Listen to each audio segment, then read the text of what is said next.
This is the I Hate Football podcast. I am your boy Q. And tonight is the conclusion of my State of Decay series. We're going with part 4 tonight. And tonight we discuss the Miami Hurricanes coaching staff led by Mario Cristobal. First and foremost, happy 305 day, right? To everybody who celebrates, especially my people down in South Florida. If you know, you know. So happy 305 day to them. Happy 305 day, for everybody at the University of Miami, staff, the coaches, everything like that. Big recruiting day and weekend coming up for that program. But tonight we're going to talk about one of the most fascinating coaches to me, in college football right now, and that's Mario Cristobal, right? And I think, fascinating, for a lot of reasons, right? I mean, depending on who you ask. Mario Cristobal is a kind of polarizing guy. Right? And he's a guy who I think in a lot of people's eyes, he's a guy who, is a perfect coach to rebuild the University of Miami. He's a guy that, he in most people's eyes, right? I think we know what it is that he does, right? His superpower is recruiting, but I think in a lot of people's eyes, I think before this season, he was a guy that struggled to maximize that talent on Saturdays, right? And hadn't won at the highest levels, especially since being at Miami, right? He had won some stuff at Oregon, but had not reached the heights that he did this past season, while at Miami. And so to help us break it all down, got my boy, bring him on right here. And you guys know him well, my boy Will from the 305 Sports Now podcast. My man, what is good? Nothing much, man. It's a great day, a blessing to be here, my friend, and I'm excited to conclude. I've been here since day one, man. Since day one, even with a flu game. Man, my man was playing hurt. My man was playing hurt in part 2 of the series, man. He was he kind of limped in and but made it happen. And had a good show, man. Showed up a little injured, but made it happen, man. So I'm not gonna lie to you. Towards the end, as I told you, I was on medication, NyQuil. I think I just agreed with you on everything. Yeah, I agree. Hey, man. Hey, sometimes that's how it goes, brother. Sometimes that's how it goes. Absolutely. For anybody who read the description of the show, we were supposed to have my boy Adrian from the Rainy Day podcast. He is MIA. Right this minute. Hopefully everything's okay with him. But if he does, turn up here in the near future, we'll bring him in. With no issue, man. But but as it goes, we'll adopt the 2-man game. Like we've done so often, and no issues there, man. No issues whatsoever, bro. You know how we do. We make it happen, bro. 2 of us make it happen, and man, just. This is an episode I've really been looking forward to doing, man. Because as a Canes fan, you hear. I'm gonna start off just from the jump, right? It's the bullshit, right? It's the bullshit that you hear from Florida State fans, and it's the bullshit, right? As somebody who lives in Georgia, it's you hear from Georgia fans, and then you hear from just random whoever fans, and it's like, oh, Mario this, Mario that, Mario can't, Mario won't, Mario's incapable. Right? So on and so forth, right? And so, we make the title game this year at University of Miami. Football team makes the title game this year, and I think one of the things we're going to get into is a lot of these narratives that I think existed prior to the season, and some of the stuff that I think now I think it's time to kind of start cutting up that crow, right, and start handing people. Some of that to eat up, because I think, there's a lot of people now that, we're just loving the fact that year after year you can pile on, Mario Cristobal, at Miami, and, oh, he can't this and he can't that, right? He's a recruiter, but nothing else. Well, you know what, man? I think that ship has sailed. I think officially, we're at a point, where, you're looking at Mario, man, and I think he's again, man, those narratives are really something that, and so many of them lazy, in my opinion, right? I think so many people just kind of, regurgitate, some of the stuff that's out there without really, doing their research and I guess, in some instances, oh, because he's not Nick Saban, or because he's not, Kirby Smart, or because he's not one of these guys, then I think people just kind of discount, who he is, his abilities as a coach. And man, and I think we're at a point now, man, where we really, really have to, start, being a little bit more responsible, with the narrative surrounding Mario Cristobal. Yeah, I totally agree. And let me tell you something, man. The whole thing about, oh, he's not a this and not a coach that. He's not. Listen, the bottom line is that most coaches in general, a good football coach is a CEO. All right, you're a CEO, you're the head, you're the face, you're the spokesman of the team, and you hire people around you to do the job that they're meant to do. You hire an offensive coordinator to pretty much create a scheme, of course, in the vision of the head coach, but create a scheme, to basically put points on the board. And you have a defensive minded head coach, a defensive coordinator that pretty much calls schemes to make his team better, to make that team better. So the whole idea behind the whole, he's not an X's and O's guy in general. How many X's and O's guys don't win national championships? How many CEOs win national championships, win Super Bowls? A lot of them do. And that's what you want. You want a head coach that understands what's going on, that has a vision for the team, but puts the right people in place by getting the right hires to make sure that you win a national championship. So that's what I think Mario is. Mario is an offensive line guy. He bleeds the offensive line. He's hands-on with the offensive line. Shannon Dawson runs the system with Mario's vision, but nonetheless, he implicates the system. And Corey Heatherman, has a system as well. Every single coordinator that we have had, has been different. Okay, it hasn't been the same thing. It's been different from the 3 defensive coordinators we've had, all different styles, and the 2 offensive coordinators we've had, all different styles. And even Shannon Dawson has adjusted according to the personnel. So this whole narrative about Mario Cristobal not being a good coach, not being able to do X's and O's. You know what? Let me tell you something. Nick Saban, yes, I know he called defenses, but you can't argue that he also had very bright defensive minds on his staff calling plays as well. All right. So that's the thing as well. That's why you have your coordinators. Most coaches that want to be play callers and solely play callers as well, they get stuck in their own ways. They don't sometimes understand their personnel, and their teams don't really exceed or progress as time goes along.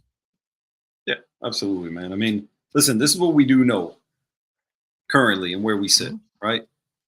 Infrastructure, right, around the Hurricanes looks completely different than it did a few years ago, right? And I think that's putting it mildly, right? You're looking at everything that, you're looking at, everything in terms of, resources. You're looking at everything, being dedicated to the program in terms of, NIL. You're looking at, the facilities, like even just the indoor practice facility now is getting a facelift and Yep. Being made bigger and more modern, even though it's really not that old, so on and so forth, right? So many things that are happening, on campus that are going to continue, to add, to the stock in terms of the arms race. You're looking at, the recruiting, right?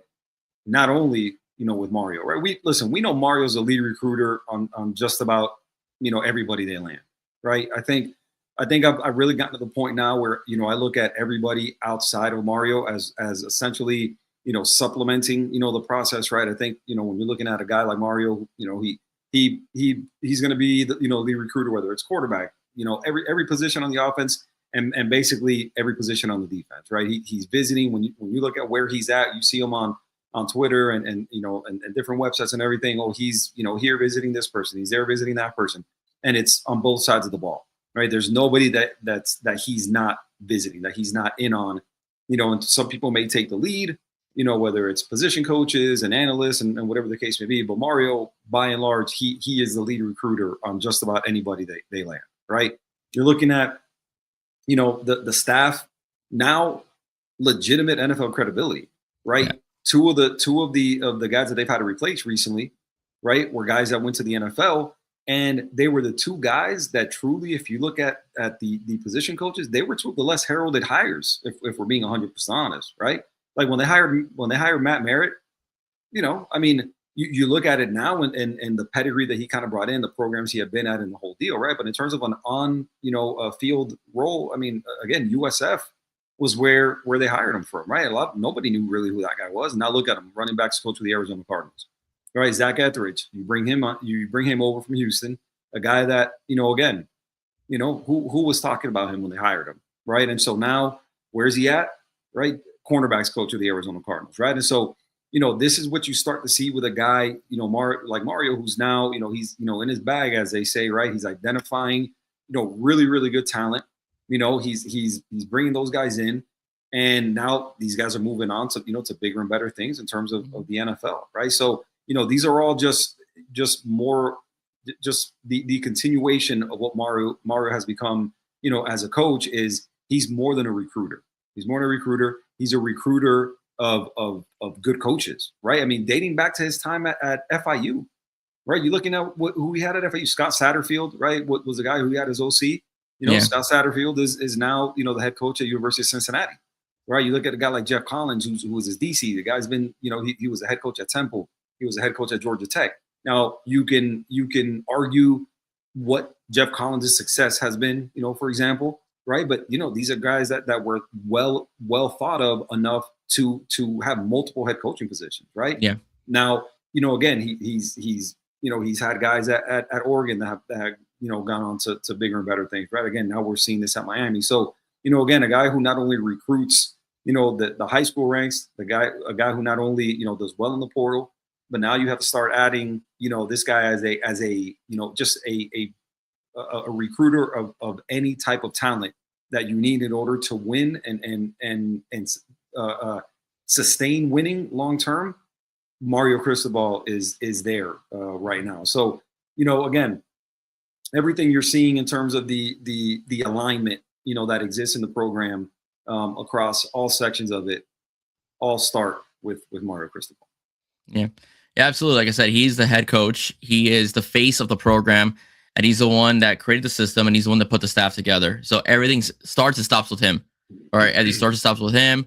Every single success starts and stops with him. Every success, every failure starts and stops with him. So, I mean, like I said, I think we're blessed to have him. I was very happy with the hire. I know we had some growing pains the first couple seasons, but I'd rather go through those growing pains and be where we're at right now than be a 1-year wonder and then you're struggling. I.e., the program we talked about before the show started, which is Florida State, had a couple good seasons and 5 other crappy ones, or 4 other crappy ones as well. About to be another 5th. So, dude, I heard something the other day that Mike Norvell, the Florida State program, just kind of as a whole, 6 out of the past 8 years have had losing seasons. Yeah, dude, and one of those includes a 2-win season. Yep. Right. They had more snow. They had more inches of snow in Tallahassee last year than they did wins for the Florida State program. Just let that sink in for a second. For anybody who happens to be a Florida State fan like that. That's another that was another stat that that when I heard it, I was like, wow, just that warms my heart. But Q, you know what's interesting? You know what's interesting about that? Miami, through the frugality with the football program, i.e. Donna Shalala, we've never been that bad. Nope. Like, never been that bad. I think we had 1 5-6 season with Randy Shannon, but never a 2-win season. And that was like an anomaly. It's always been 7 wins, 8 wins, the occasional 9 season win. We've never been that bad, even when the university wasn't fully vested in the football program. And for me, Florida State's always been invested in this program. Like, I don't think they ever stopped not being invested in their program. Miami had that lull when she was president, where she kind of, it was there, but she didn't really put as much effort into it, as previous presidents had done before. Yeah, that's one of the deals, where, those are conversations I've had with people, right? And you talk about where Florida State is now, right? With Mike Norvell, I think going into year 8, if I'm not mistaken. I believe it's year 8. And possibly. He was 2 years before Mario, if I'm not mistaken. I think you're 7 or year 8, and who's ever watching, man, if you have that date handy and you want to share it, then go right ahead. But you look at the difference, right, in philosophies, right, and you look at, and obviously backing of the program has a lot to do with it, right, and obviously the reports are out there. Florida State is obviously not in a good spot financially. They can't afford to fire Mike Norvell. And then you're looking at, the exodus, the mass exodus, of players leaving Florida State, right? And again, in I believe it's year 7 of Mike Norvell, right? And dude, if you take away, so year 7, right? Yeah. So if you look at what he's done there, and you take away that 1 year, right? And listen, before anybody jumps down my throat or anything, I'm sure you could probably say the same thing about about Miami and Mario Cristobal, even though he had a 10-win season. If you're looking at obviously the totality of the program and stuff, right? So, but you take away that one, 13-0 regular season, and I'd have to look at the total record and what that would do to it. But man, you talk about one winning season, outside of that one, right? And for everything Miami has not been, they've never been that.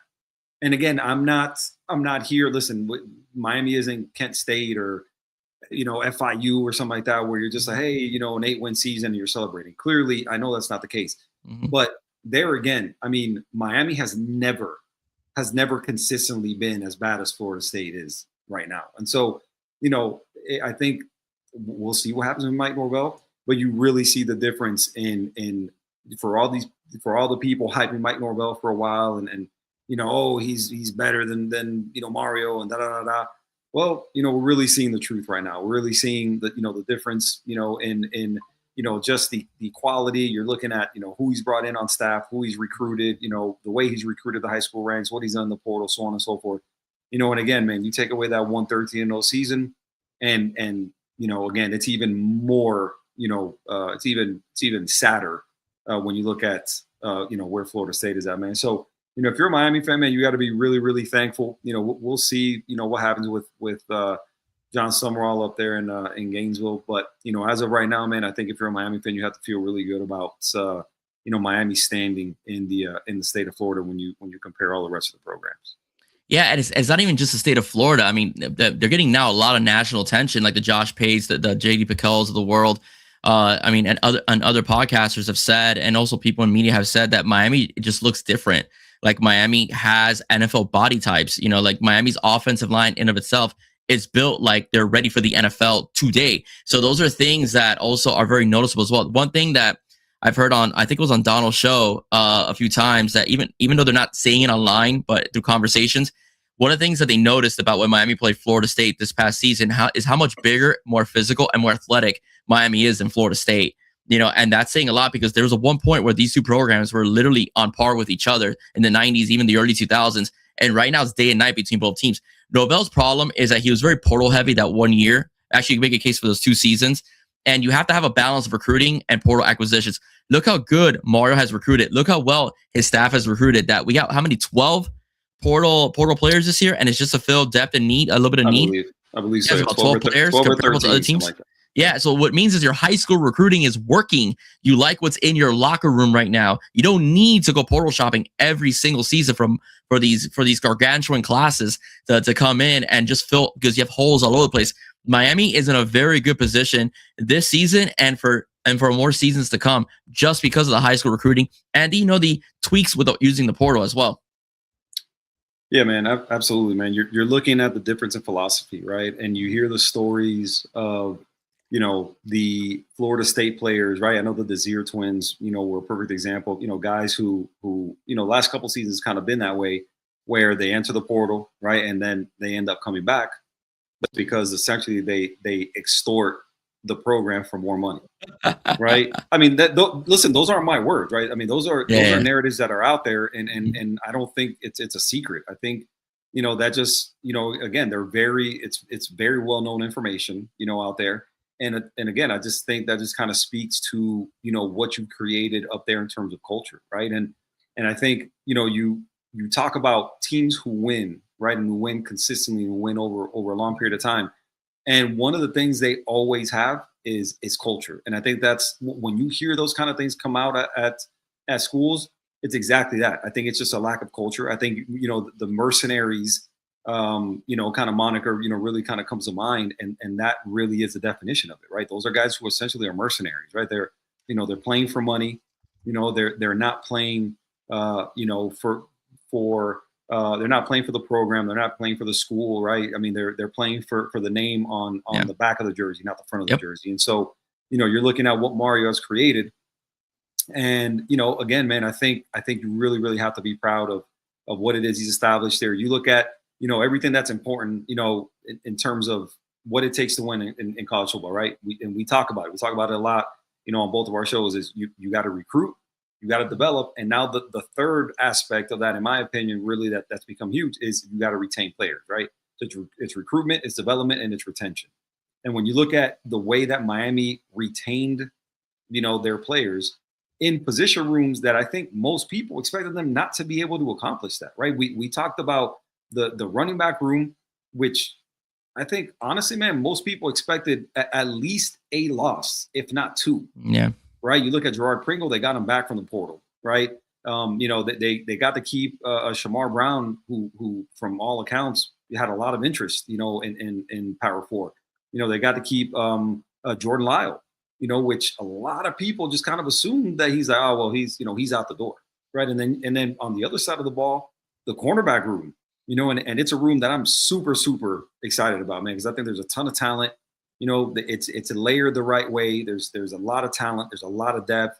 And I think you've got experience from your top 4 or 5 guys, right? I think it's a room that's layered the right way. But I think because of that, because of the bodies in that room, I expected there to be, a couple defections, at least just based on, you're looking at, it's just a numbers game, right?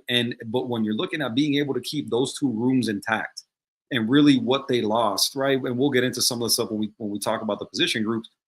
Some of the guys that they lost, right? I think there was about 2 or 3 that you're like, damn, I wish those guys would have stayed around. Yeah. But by and large, culture, breeds that retention, right? And obviously being healthy in the NIL space and everything like that obviously doesn't hurt.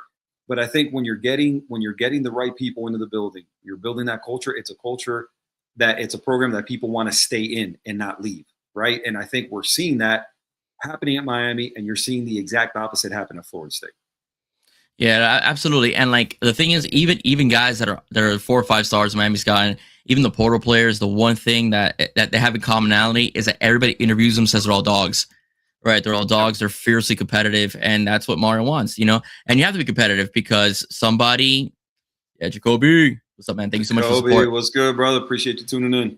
Yeah, stay tuned, man. I got something about Nick and Nicole towards the end of the show. I got to share with you guys. Anyways, all right. So, so what was I saying? Oh yeah, so yeah, like they're all a bunch of dogs and stuff like that. Like they're very competitive, and you have to be competitive. I mean, you had a freshman, a true freshman, Malachi Tony, that wasn't even 18 yet when the season started. Leapfrog a couple vets in the slot position. So you better bring your A game, man, out with Miami. Miami, like we've talked about in the past, Miami's in a position right now that sooner rather than later, they're going to be picking and choosing their players versus the hardcore recruiting, because a lot of people are going to want to come to Miami. And it's what we talked about, right? You're traditionally, you've had your 4 or 5 schools that pick and choose. Everybody else recruits, right? Your Ohio State, your Georgias, your Alabamas, Clemson for a long time was kind of in that conversation, and then everybody else recruits. I think we're really getting to the point now where you're seeing these classes that Miami's bringing in, man, and there's just a lot of hype. Last year's freshman class was really good, right? You had 2 freshman All-Americans, right? Malachi Tony, Bryce Fitzgerald, and now you've got a lot of guys coming in, in this 26th class with a lot of hype, right? Obviously, it begins with the number 1 recruit in the country, Jackson Cantwell, and then you go, you just so on and so forth. There's so many guys you're kind of hearing really, really good things about, and obviously we'll see what the season brings and everything, right? But I think there's a lot of guys that even if they're not starting, right, because I think it's hard as a freshman in most occasions to start, but I think guys who will see the field and who will get some playing time. So really good evaluations, by the staff at this point. Obviously, looking at Malachi Tony, a guy who reclassified, a guy who was 17 when the season started, and a guy who I don't think a lot of people expected a lot from, right? He was a guy who was a 3-star, and I think he was a 3-star because of measurables, right? He's a guy who's on the he's not little, but he's not huge. But again, man, anytime you get a guy who wins the Nat Moore Award, in Dade County, I think he's a guy you have to respect, in terms of ability and who he's going against, right? In terms of competition, you have to automatically, respect that. But nobody had that kid coming in and to do what he did, right? So great evaluation, by the staff. And it just drives home the point when freshmen potential, recruits and potential, commits are looking at that. They're going, hey, that's confirmation that Mario and the staff are going to play the best guy, right? I think you're looking at it, and I think at times you've kind of made, insinuations. Maybe Mario's playing this guy because he's either the older guy or because, whatever. But I think by and large, you're getting to a point, in this program where you're looking at it, and again, they're playing the best guy. Yep. That's what's going to happen there. And so, again, man, they just made it a culture and a program that I think people want to be a part of. Obviously, it doesn't hurt to be in Miami. It doesn't hurt to have the backing of a really healthy NIL program. But I think at the end of the day, man, this program is slowly returning to to being a destination. You're looking at where people are coming from. And I know a lot of fans harp on, where are the South Florida kids? Where are the South Florida kids? Listen, man, last year was just kind of one of those years that wasn't great in terms of top end talent, in the country. So what did they do? They pivoted and they expanded their search, right? Central Florida, North Florida, right? Georgia, California, that kind of thing, the Midwest, which they've kind of, started to really, frequent in terms of, the Illinois area, the Ohio area, all that kind of thing, Missouri, so on and so forth. And so, again, man, it's really impressive to see, to see them be able to pivot. Well, listen, this is a year that's a little light on top end talent. Well, you know what? Then we got to expand the search. Mm-hmm. And so this head coach is capable of that. The staff is capable of that. And I think as you continue to win, now you become attractive, outside of the state of Florida. And now it's easier to attract, that top end talent from other places. You're bringing in guys, from, again, plenty of guys from California. I mean, I'd have to really look at the roster and count, but there's double digit guys from California at this point. Yeah. Right. And so, again, that just goes to show you, man, your best programs have that reach, right? They're able to go to other coasts and to other time zones and everything and go and get guys, to come in and be big time contributors. So it's really impressive to see. Yeah. And recruiting has changed so much as well. Like right now, with social media engines like YouTube and Huddle and so on, recruiting's become a lot more national. All right, it's becoming a lot more national, and the South Florida guys are going to come. All right, eventually they're going to start coming. Miami's become a proven product as well, but you get a lot of talent off of basically just spreading your wings a little bit and going to different states. Who would have ever thought 10 years ago that Miami will land a offensive lineman, the top offensive lineman in the country, who's from the state of Missouri, in Jackson Cantwell, from Nixa, Missouri. Nixa, who would have thought you would land, a guy from Samoa or Hawaii, actually, in Maui Noa. I know you played here at IMG, but still, who thought you would land a guy like that? Vance Spafford, who's from freaking California. Who would have thought? Yeah, who would have thought? We would have landed those guys. Well, guess what? Now Mario's doing it. Mario also set relationships going years back when he was in Oregon, over in the West Coast, and he's contributed over and has helped us over here in Miami. But the bottom line is that if you look at the roster of a lot of college football teams this year, including a lot of top power four teams, they're from all over the country. It's not just fixated on one state. Okay, so that's just it's just the way it is right now, right? As well. Do I want more South Florida kids? Absolutely. Would I've liked Derek Cooper to be wearing a Miami Hurricane jersey and not saying hook 'em horns, in general?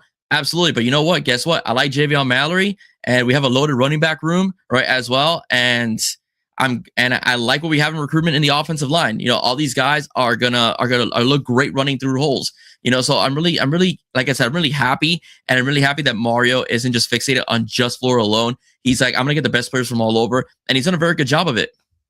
Yeah, man, absolutely. You're looking at, speaking of really good rooms, right? I mean, we'll start, with the offense and look at the running back room, right? Again, like we talked about, man, it is a room that I fully expected for there to be attrition, right? I think, for a long time, leading up to the end of the portal being open, I was like, somebody's gonna be gone, right? And I think to most people's surprise, they saw Gerard Pringle kind of enter the portal. And again, of all the people that you would have told me were going to leave, potentially, Gerard Pringle was not, somebody that I thought. I figured maybe Shamar Brown, right? Maybe Jordan Lyle, but I definitely did not expect to see Gerard Pringle, right? And so, man, to see him come back, obviously, it was super exciting because, the kid obviously can play, has a lot of potential, right? We talked about him, and kind of the lack of carries, kind of as the season went on and the playoff came and everything. And so,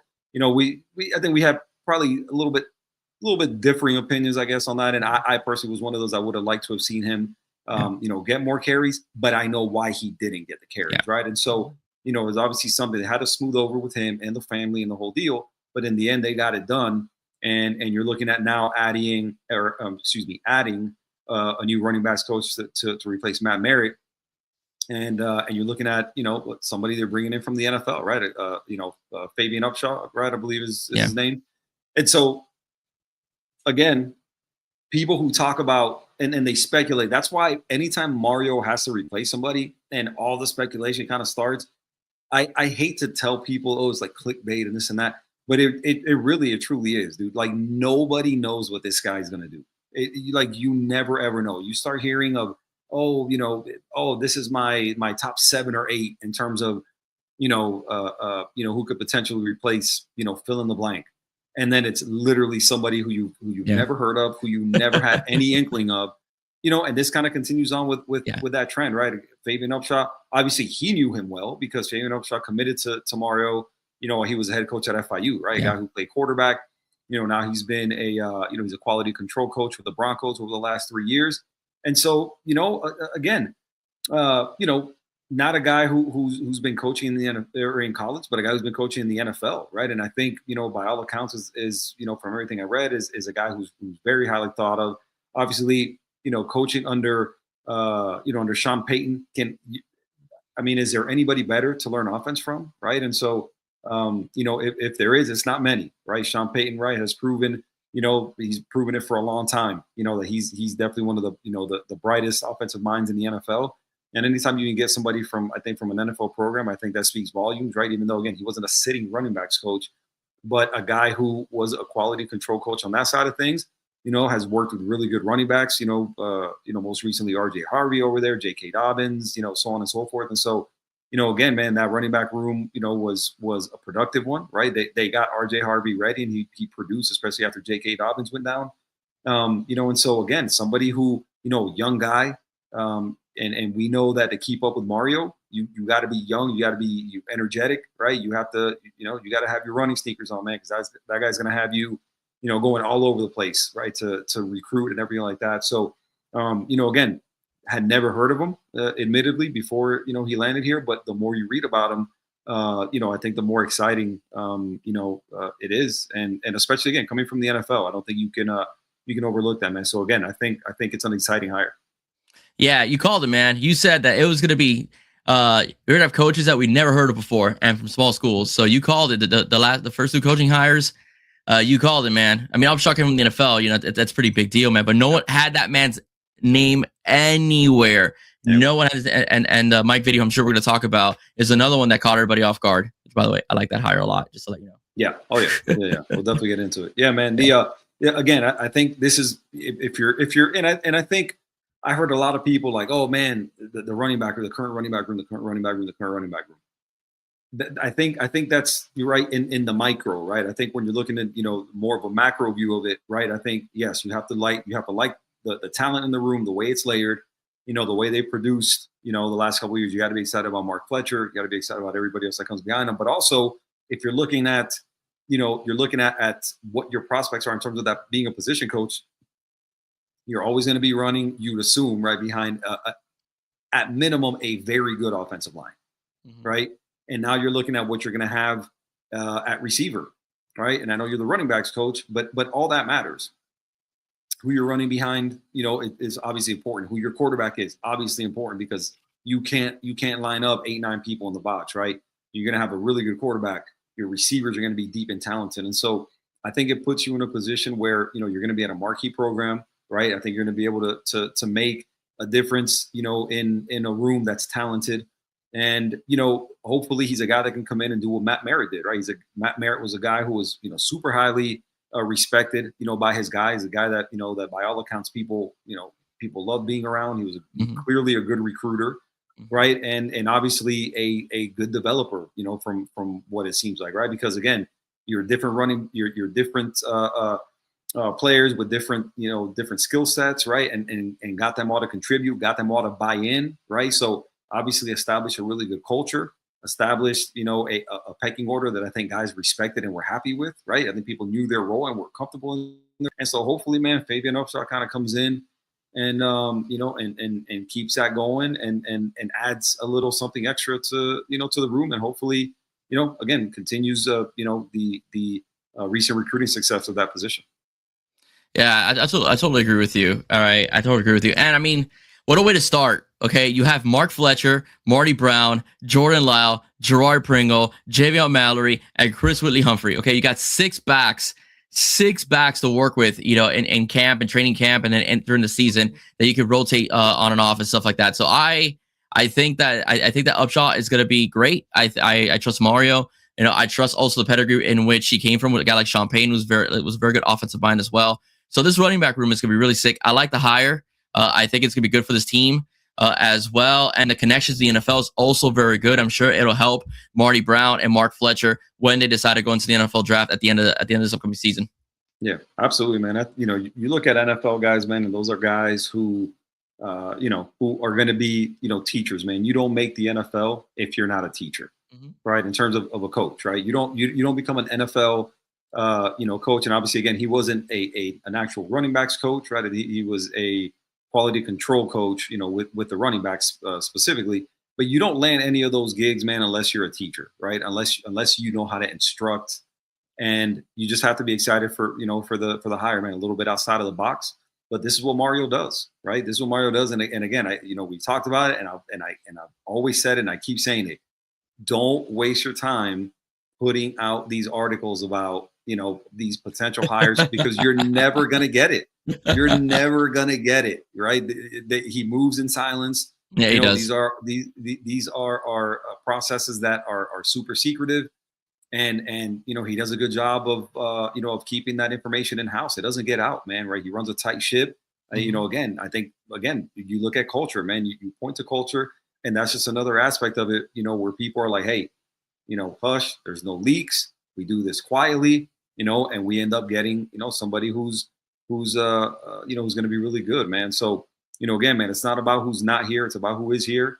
And, you look at, what they brought in, obviously a guy who's familiar, because he played under Mario. He's a quarterback, but again, hopefully he brings something to that position room, that wasn't there before. And he's a home run. Yeah, totally agree. I'm excited. Again, I think it's a home run hire. I really do. And the fact that he has talent to work with as well, and depth and experience as well, and young talent as well. I think it's going to be, I think Upshaw is going to be a very, very, very good coach. And I look forward to seeing him in the cinematic takes on YouTube once again this year. Those are great. Yeah. I think that room is in good hands, man. Everything you're reading and everything you're hearing about the guy, seems to be positive.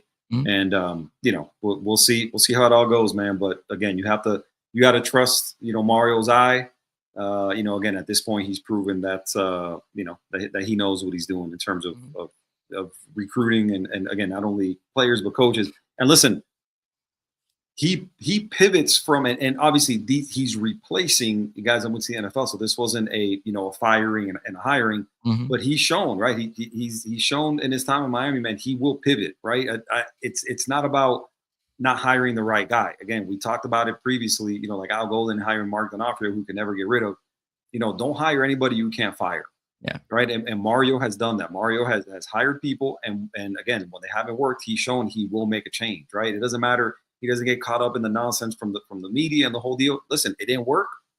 Then no harm, no foul. The harm and the foul is not not seeing that and not recognizing that and not making a change, right? But you've seen that happen, with Lance Guidry, right? Before him, Kevin Steele, right? You've seen it happen, with Josh Gaddis, the previous OC, which is Josh Gaddis. That was just a disaster. And and so now he's got a guy like Shannon Dawson, man. We move on to the OC, man, and a guy who now again when he got hired, who had Shannon Dawson, right? Nobody did, right?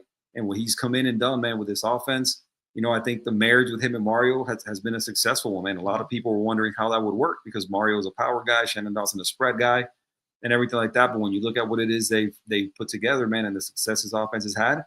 I think I don't think you can really argue that it's been a success. Shannon Dawson's time here at Miami. Yeah, when I interviewed Hal Mummy about I think it's heading to a year ago, he told me that when he was an OC, he always wanted to make his offensive line coach comfortable when he called his plays or however he conducted his screens. his schemes. So I think that's kind of like the approach that Shannon Dawson has. I think, even though he's an air raid guy, he's an air raid by nature, he's very pass happy. And also like the splits are a little wider in the air raid concepts. I think that at the end of the day, he wants to make Mirabal happy and make Mirabal comfortable and pretty much setting up his protections the way he wants. So I think that Shannon Dawson proved he could be kind of adaptable to whatever the coach needs to be without completely compromising his air raid principles. Because there were times this season that he got a little too pass happy when all he needed to do is hand the football off to Mark Fletcher. You can make that case. But the bottom line is that, like you said, it's been a success. Again, his first season, quarterback play was a problem. That team could have easily won 9 of 10 games. Quarterback play was a problem, as well. Second season, you get Cam Ward. Air raid was all over the place. So we lit up the football field as well. And I thought this season he readjusted. You get Carson Beck, different quarterback, a different system, and so on, with a different kind of players. So he adjusted it. I think this year we're going to see a bit of a blend of the Beck and Ward era, where we're going to have him throw it all over the field because Mensah could throw the ball anywhere, and he's going to have a little bit more top level speed at receiver, but he's still going to have a pretty solid offensive line where he could run the football between the tackles. So I think we're probably going to see Shannon Dawson's best season overall as an OC. And for 2026, that's just my prediction in general. And the reason why I say that, Q, is because I think the defense is going to be really good this season. All right, with Corey Heatherman at the helm. So I think that will complement the offense and allow Shannon Dawson to be able to explore more with a more spread concept, like he did with Cam Ward. Yeah, man. This narrative, right? And we had all heard it before the season started. Mario, the quarterback killer, and obviously, that was previous to Cam Ward, right, going number one overall.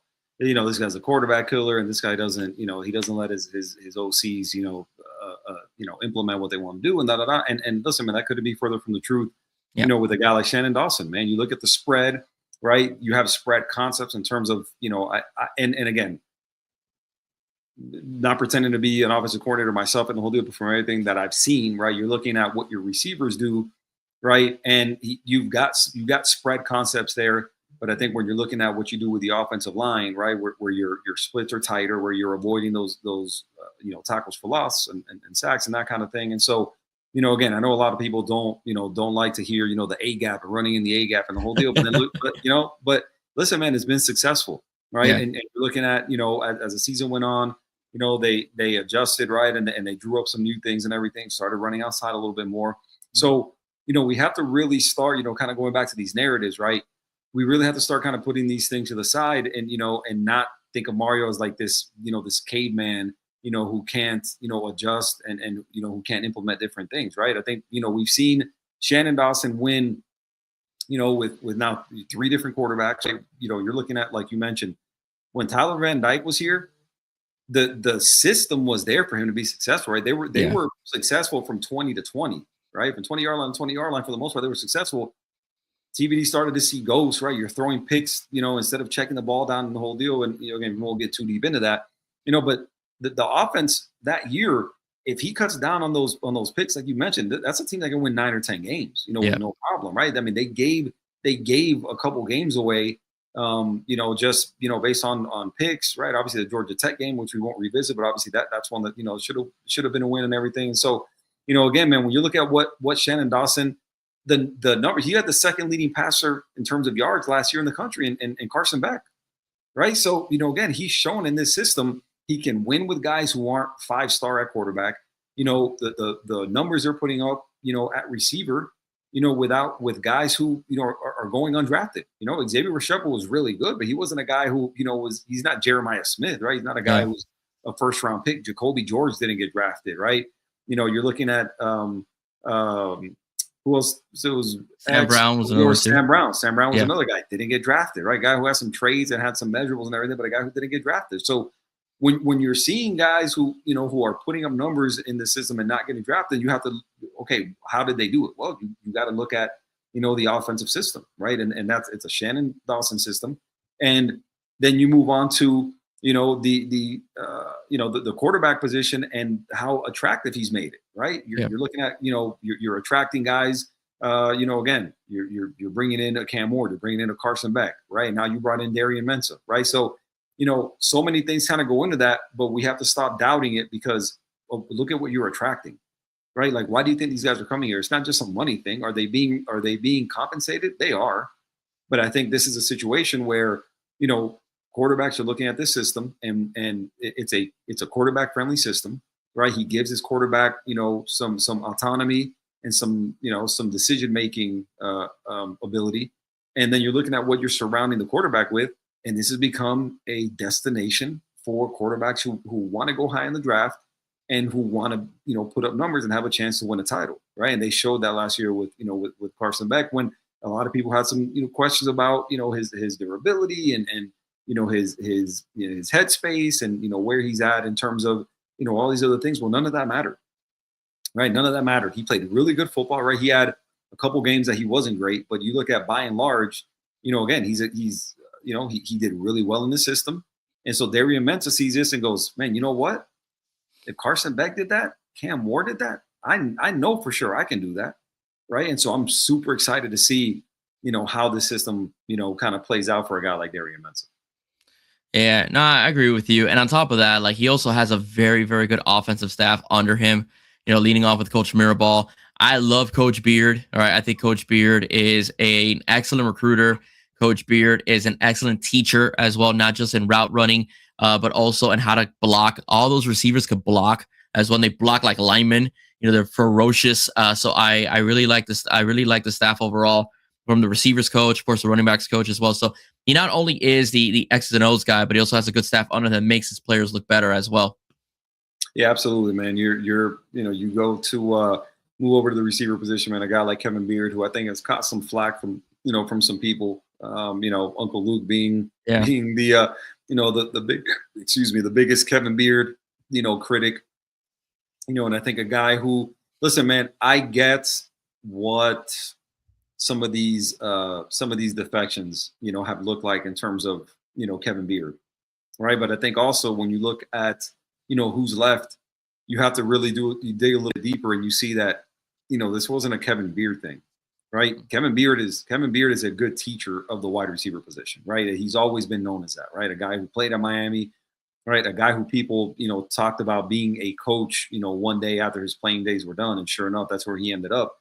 So a guy that you talk to people, and everybody talks about how personable the guy is. You talk about the relationship builder that he is, and a guy who's, again, a great teacher. It just so happened that some of these guys that have left, man, I think you take a deeper look, a guy like JoJo, who left, and I think a guy who had some stuff that maybe he wasn't doing correctly, right? I think if we're being honest, and not to bash the kid, but he was doing some stuff that didn't allow him to get on the field. Had some injuries, right? And also a guy that you look at, and he was a receiver, but there was a lot of people that thought he should have been playing corner. Yeah, Derek Lucy's one of them, by the way. Yeah, so a guy who's a talented athlete, but wasn't a finished product of the receiver position, right? And so a guy who just couldn't catch on at Miami. You're looking at a guy like Ray, right? And a guy who look at him. He was a guy who played mostly running back in college, right? He was a guy who had transitioned to receiver, but he was a more effective running back, and he was kind of starting to really learn the wide receiver position, right? And so on and so forth, man. You're seeing who's left, and again, he's gotten a lot of flack for that. But then you also look at the guys that he's put in position to succeed, and guys that we talked about previously, right? Your Sam Browns, your Xavier Restrepos, your Jacoby George. None of those guys were, obviously X and Jacoby George were original signees there. Sam Brown as a transfer, guy. But these are guys who, again, man, they weren't 5-star guys. These guys didn't get drafted, right? And so you're talking about development and putting these guys in position to win. That's what he's done. That's what he's done. And so we can't get caught up in this thing. It's like, oh, look at what the guys who left didn't do. Listen, man, some of that stuff falls on them, right? And if they're not playing, right, these are guys who were highly recruited guys. These are guys that the program wants to, put on the field and have them produce. But you have to take care of your part, right? You have to learn the offense, right? You have to do certain things off the field. And it didn't seem like those guys were doing it, right? So they're gone. Wish them the best. But I think this narrative that a lot of people have about Kevin Beard, not being a good recruiter, not being a good developer, of talent, I think is a little bit absurd. It absolutely is. And again, Uncle Luke has that take, but Uncle Luke he made it very personal because Ray was his guy. So he found every little thing he could find to make sure to basically criticize Kevin Beard, including comparing him, to the receiving core over at Colorado, which I thought was absolutely ridiculous for him to do, as well. Listen, I praise Ray because he gave it a chance. He gave the school 3 years. Okay, it didn't work out. He went elsewhere. I could respect that. All right, JoJo Trader, and when he was given opportunity to be on the field, let's face it, he made crucial mistakes, and given situations, so it got him off the field. So there were attempts to incorporate JoJo in the offense this season, but didn't quite work out. At the end of the day, you just get beat out. You just get beat out. It's a very loaded wide receiver room. It's a wide receiver room with a lot of young talent that looks like it's going to be very good and promising. Van Spafford, Samarian Wingo, Milan Paris, as well, plus the transporter guys you brought in. So where's JoJo going to fit? Okay, where's JoJo going to fit? Any solid writing on the wall. He's reunited. I think it's a perfect fit at NC State because he's reunited with his high school quarterback, right? Who knows him better than CJ Bailey? So I thought it was a good decision for him to leave and go to NC State, So again, best of luck. And I think he's going to be very successful, to be honest with you. But again, this is a very talented and stacked wide receiver room. You don't get that wide receiver room stacked and talent. Kevin Beard goes out and recruits, okay, like crazy just as well. And the reputation on him as a teacher is also out as well. And we've seen how effective Miami's receivers are in blocking. So that, and the NFL scouts love receivers that could do it all and not just run downfield. So that's very attractive to the NFL, seeing wide receivers that not only can run good routes, occasionally blow the top off a defender, go for 50-50 balls, and they can lay out and pancake DBs, and in some cases, occasional linebacker. That's what Kevin Beard brings to the table, right? He's a good coach, and he loves the school. Culture. That's teaching, and goes back to culture. Yeah. Because you look at receivers who block. Show me receivers who block, and I'll show you a healthy wide receiver room. I'll show you a program that's got culture, because that right there, when you got CJ Daniels blocked, Malachi Tony blocked as a 17-year-old kid who wasn't a big dude. That guy on his best day, he's probably 5'11". It weighs 180 pounds probably. That's a guy who was blocking upperclassmen in terms of corners and safeties and the whole deal. Like, he was not afraid to get in there and mix it up with dudes. So that is obviously some of that. That's a mentality that players bring with them. But that's something that is perpetuated in the program, and that's something that guys take pride in. Like, again, that I'm sure they tell people, listen, man, you don't block, you don't play. Yeah. Right. If you're going to play receiver here, you better block. And all those guys have shown, with this year, the previous years, they've shown that when they're on the field, they're going to block. Like Jacoby George, every once in a while, you're like, what are you doing? What are you doing? Because that guy, he grabbed a face mask and he'd hold the whole deal, which is so frustrating. But he was not afraid to get in there and mix it up. Again, as a guy who Jacoby George is not a big dude. No, Jacoby George is a slender. Slender dude. Mm-hmm. I mean, on a good day, he was 6 feet tall. On a good day, he was 6 feet tall. And on a good day, that guy weighed 180 pounds. And I think I'm being generous. That's probably 180 pounds after eating, a large pizza or something like that. So again, it's not a size thing. It's a mentality thing. I'm sure that's instilled in them. If you're going to play in this offense, if you want catches, you want targets, you better be able to block. And those guys block. Yeah, they did. And again, going back to Malachi Tony, he's like 180 pounds, smallest guy on the field at times. He looked like, and he was going up against guys that are like 6'1", 6'2", and seasoned players. And not only was he blocked, he was driving them crazy, right? Not just with his blocking, but also what he would do, the trash talking and stuff like that. So again, this receiving core is a well-adjusted receiving core. It's a complete receiving core with everybody fitting into their talent. Route running is key, all right? Because if you can't blow the top off a guy, you better be able to run a good route. They all run good routes. All receivers run good. And if you can't run a good route, you don't get on the field. It's just plain and simple. You drop the ball, you don't get on the field. All right? Malachi Tony's making one-handed catches, laying on his back, and in general, and you got guys that have dropped the ball because they take the side off the ball. And guess what happens?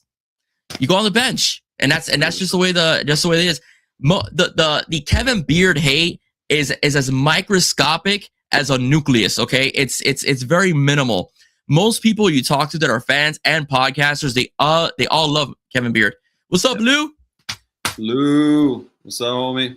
Appreciate you joining in, man. Say hi to your lovely bride for us, man. Hope you guys are having a good night, man. Appreciate thanks for support, man. Both of you really support, really, bro. Really appreciative. Absolutely. But yeah, man, the Kevin Beard deal, man. Again, it's gotten old. Again, there's going to be some attrition, as you know, the rooms have shown, man. Again, it's hard to keep everybody. It's hard for everybody, you know, to develop, you know, and into stars and the whole deal. But at the end of the day, man, look, the guy's a good recruiter. The guy's a good teacher.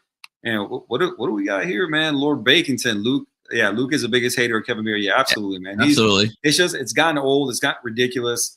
I mean, the dude has just beat the drum, you know, in terms of the Kevin Beard hate, has beat it.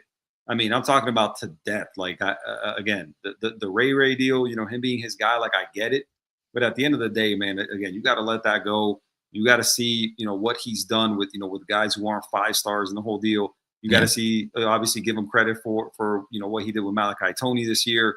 And again, I don't get the hate. Look at, you know, what they brought in, you know, this year in terms of the recruiting class, what they did in the portal, so on and so forth, man. And obviously, again, Kevin Beard gets that credit. Yeah, because Ray didn't play. Yeah, exactly. You know, and again, man, he's a guy who again was a better running back than a receiver, and a guy who just wasn't able to beat out the people in front of him, man. He couldn't beat out Xavier Restrepo. He couldn't beat out Malachi Toney. And at the end of the day, man, there's no hate, man. You listen, safe travels. And you know, and go do your thing. I think he ended up in was it East Carolina, I think, right? Was it East Carolina? Is East Carolina? If anybody's got that info, man, just share it with us. I can't remember. I know East Carolina or Coastal was Bobby Washington. Bobby Washington. So I think East Carolina. I think he went over there with quarterback, man. Oh my God! My God. Emory Williams. Emory Williams. There you go. Wow, we already forgot about Emory, huh? Oh my gosh, man! Poor Emory, man. Poor Emory. Terrible. Sorry, Emory. Yeah, my bad, dude. I was an advocate for you too, bro, for a while too. The Pop-Tart game. Wingo gonna cook.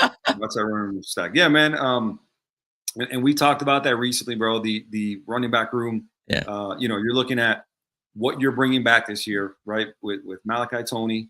Right, you got Josh Moore, you have Dalen Upshaw, right, and then you know what you're bringing in terms of the portal with Cam Vaughn, Vendravius Jacobs, Cooper Barkate, and then the 4 receivers you brought in this year. You know when you're looking at Tyron Evans, you're looking at Samorian Wingo, you're looking at Milan Paris, and then Van Spafford, dude. Those are I'm counting 10.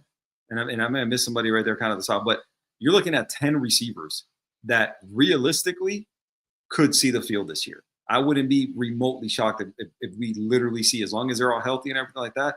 I think at some point, especially with your blowouts, right? Obviously, I think your younger guys, you know, will probably play in your blowout type games.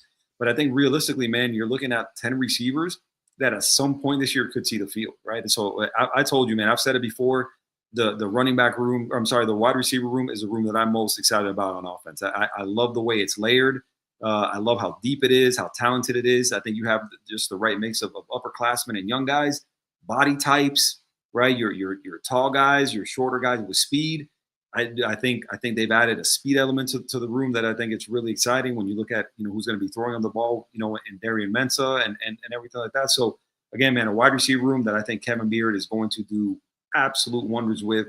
And when you line up those guys, man, when you go 3-4 wide, you better get ready. If you're the other team, you better get ready, because I don't know that you're going to have 4 corners that are going to be able to play against the top 4 wide receivers that Miami puts on the field at any given time. So good luck to who's ever playing them. That's all I'm saying. Milan Paris and nasty blocker. Yeah, man. Like we talked about, right? I think you know that they're looking for a type. And, you know, you got to have that nasty streak to you, man. Milan Paris has the size. Obviously, Tyron Evans is a dude who, you know, again, I haven't seen him play or anything, but he's a dude. He's a big dude. He's over 200 pounds already. Yeah. You know, and Wingo, you know, we'll see what happens there. But listen, man, you brought in some big dudes, man. You got 3 of those 4 dudes that committed this year that, you know, came in are well over 6'3". Yeah. I think Tyron Evans is right at 6'3", if I'm not mistaken. Then Paris. I thought he was 6'4". Yeah, so he's probably bigger than that. Yeah, and Wingo and Paris are both, I think, 6'4", 6'5". I think Paris. Yeah, I think Paris is 6'5", and I think Wingo's 6'3", actually. Okay, yeah, they're all in that. He plays bigger than his age. Bigger than his size. That's for sure. They're all tall. They're all over 6'3". Yeah. Obviously, Van Spafford is like 5'10" or something. He's a guy who's you know, he's a 4'3" guy, verified. And so, again, man, body types. It's layered the right way. And I think, man, this room is just, dude, it's really, I'm really, really excited about that wide receiver room. Super, super excited. So, yeah, Paris is the tallest. Yeah, I think I remember that being the case, right? And I think Wingo is kind of right behind him. These are both guys. Paris and Wingo are both guys that ended up being, more highly. Come end of the year, they were more highly ranked than the Northwestern kid that went to Syracuse. Mm-hmm. I forget his name now. Oh shoot, Calvin Russell. There you go. They ended up being more highly when they re-ranked everything. They were more highly recruited than Calvin Russell, right? Yeah, because Calvin Russell's biggest issue was route running. He was tall, 50-50 balls. He's a basketball player, and he was fast, so he could he had a long stride. But the reason why those two had a bigger ranking is because they're better route runners. Than Calvin Russell. I think they're more polished guys than they're guys that can come in and make a more immediate impact. I think Calvin Russell, I think was a good athlete. Obviously, you see him. He's played some minutes for the Syracuse basketball team. So a guy who's a good athlete, but a guy who I think still had some work to do in terms of his body, right, getting a little bit bigger, being a better route runner. So again, man, who would have thought that we were going to land two receivers that are more highly ranked than Calvin Russell when Calvin Russell was all the rage. So. Again, man, Kevin Beard has a lot to work with in this room, man. I think this room is going to be absolutely dynamite this year, man. And I can't wait to see how they mesh with Darian Mensah, man. So, go ahead, man.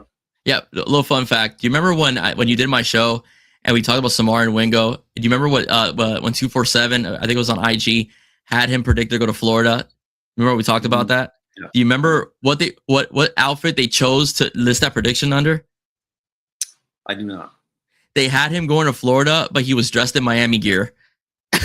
Oh, that's right. Yeah. He was top to down in Canes gear and 247. They could have probably found any other picture, where he's in uniform or they picked the one photo where he's literally looked like he came on a visit and he was top head to toe in Canes gear, like going to Florida, projected to go to Florida. I was like, what are you guys doing, dude? Love it. Love it. Absolutely. But you're obviously wrong.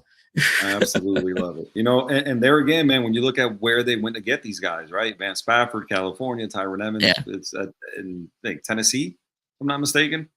Samorian Wingo, I think, was from North Florida. He was. He's from North Florida. Yeah, North Florida. And then, Milan Paris was, I don't remember where Milan Paris was from, but I believe he was outside of the state of Florida, if I'm not mistaken.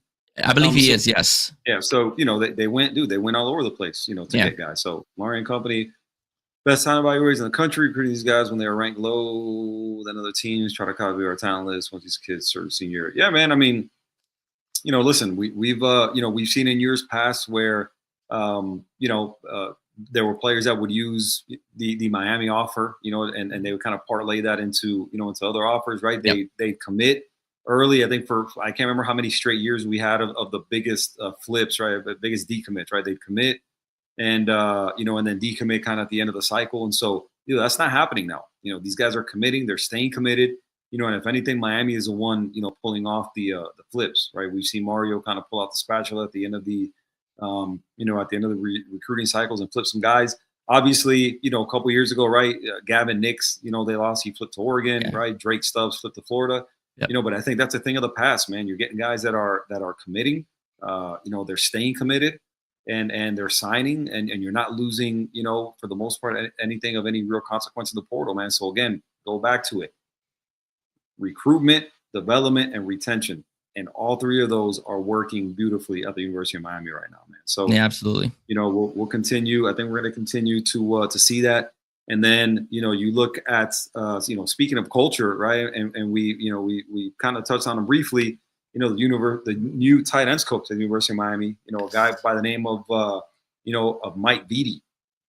And, a guy who, again, nobody had him, right? Nobody had him on any list, right? Of potential tight end coaches. And then you look at him, and then you don't know who he is, but then you start to read the resume, right? And a guy who I think is a super, super exciting, hire at the tight end position, man. A guy who, led, the Army program, and won, to led them to win the Joe Moore Award in 2024, right? First service academy or group of six program, group of five, group of six, however you want to classify them, but the first time it's ever been given to a service academy, Yeah. or not a non-Power 4 program at Army. And a guy that, when you look even deeper in terms of like his coaching, a guy who, was, not only did he coach at Army, but retired, from the Army as a captain, a guy who did, some tours in Afghanistan, Yeah. A guy who walked like 7,100 kilometers or something like that. 1 kilometer for, every Fallen soldier. fallen soldier, in the fight against terrorism and everything. So, again, man, a guy that, from everything you hear, is a super impressive hire, and a guy that I can't wait to see get in the building and start doing his thing and just add to the culture that's already there. Yeah, Lord Bakington wrote that we're gonna have a very disciplined tight end room. Yeah, blocking was subpar. Okay, it was subpar. It wasn't the best. That's actually the one weak spot in blocking I think we had this past season. I don't see that as a weakness this season at all. I think Luka Gilbert's gonna block better. I think Lofton's gonna block better as well. Gavin Mueller is gonna block well as well. So I'm really excited about this. And by the way, another thing too was also discipline of false starts. I want to see the player that dares have a false start and have to face that guy, when they get back into the sideline. That guy is an absolute monster. If you see the highlight clips of him, and everything. Tough guy, former captain, like you said, Bronze Star winner as well. You gotta get himself a Bronze Star as well. And, so this guy's seen it all, man. And I like this hire. I think it's a good hire for discipline purposes. It's a good hire in terms that it's proven on resume, all right, as well. And he has that toughness, bravado that goes with what the Miami Hurricanes are right now as a football team. All right, as well. I was going to say recipient, not winner. Recipient is a better word to use for the Bronze Star. Yeah. So that's pretty much what I have to say. I really like this hire. I think it's going to be a great hire, and I'm very excited to see how our tight ends block this season. I don't think we're going to see guys whiff anymore like we did last season as well. So I mean, I think it's great, man. I think it's great. Yeah, the hire, I think when it came across, X and, the whole deal, I definitely saw some people, that were kind of, I guess, a little taken back, right? Which, again, how many tight ends coaches do you really know around the country, right? Let's be honest, right? Like, not many. There's not many, right? And so, again, man, when you're looking at the hire, the guy seems to be a teacher, right? You're looking at somebody who's a captain, in the Army, and two things are certain right there. Not only are you a teacher, right, but you are a guy who knows about culture, right? As somebody who is in public safety, it's something that I'm really proud of, and something that I kind of take seriously is a culture you establish, with the guys you work with, right? And it's nowhere is it more important than in the armed forces. And then add to that being overseas, and seeing, actual war, right? When you're in that type of environment, culture is at a premium. It's a must, right? And so when you're looking at what it is that guy's he's accomplished in his life, I mean, who better, right? Who better than to bring in? And this isn't a guy who's he's some guy who served in the armed forces. No, he not only did he do that, but he's an accomplished coach, right? And so even if he's not necessarily, a tight end coach, I think his background is O-line. I mean, you looked at Cody Woodie, his background was O-line, right? You're looking at, a guy who's coached tight ends and a guy like James Coley, right? Who, he's coached it all, right? Mike Beatty, he's been a running backs coach. He's been he played running back. He's been an O-line coach, and now he's going to be a tight ends coach. So, again, man, I think it all goes into just the guy seems to be intelligent enough and know the game well enough to be able to coach just about anything, it seems like. So I think he's a guy who's not only going to contribute to the tight end room, but he's going to contribute to the O-line room also, right? We're looking at what we lost. What did we lose in Cody Woodie? It was a guy who was a pretty good recruiter, right? But when we looked at what was going on in the tight end room last year, is a tight end room didn't contribute to anything, right? Yeah. I mean, we looked at a guy like Elijah Lofton before the season started, and a guy who everybody had super high hopes for, and did nothing, right? So I'm really interested to see, if he's somebody who they keep at tight end, or somebody who they use more of like a weapon, fullback, H-back type thing. We'll see. But again, I think this is a guy who's going to be great for the room, and I can't imagine that this dude is not going to be able to walk into, a recruit's home and be able to connect with them, be able to connect with the parents. This is a guy who obviously, man, to be in the armed forces and to be a captain in the armed force in the army, and have gone overseas and seen war and everything like that. This is a guy who obviously is going to demand respect, right? This is a guy who he's going to set the standard. He's a guy who's going to be a culture guy. And I can just see him and Mario just being just absolute, just tied at the hip. I think these guys are going to be great together. And I think this, to me, I only see this as a really positive get for the program. Yeah, no, I mean, I completely agree. I think that it's, again, walking into a room, yes, ma'am, yes, sir, that the military bravado that he's going to bring to the recruits home as well. A presence, when he gets on that field and he's coaching the position, a guy that looks like, one of the guys, it looks like he can still play in the NFL as well. I mean, again, I'm excited I really do like this hire. And again, way out of left field, no one had this guy on his radar. Everybody had James Coley, everybody had, like Ed Pata coming back in as well. And this guy just comes way out of left field. Is an offensive line coach, not a tight ends coach. But Mario also coached tight ends as well at one point. And also an O-line coach and also O-line. So the transition is not difficult to be a tight ends coach, O-line coach, etc., because they both inline block as well. So again, I think this is a good hire. I do expect a lot better. Just a little bit on Cody Woodhill. I think losing Elijah Royal, losing also Riley Williams, who was also a pretty good blocker, I think hurt the tight end room as well. Elijah Lofton was hurt, if I'm not mistaken, during the beginning of the year. So that kind of, I think, was a bit problematic. He just played hurt. But I'm not going to lie to you. Alex Bauman was hit or miss. I mean, he was hit or miss. He was sometimes would have a great block, and then you would see him on film, and he whiffed.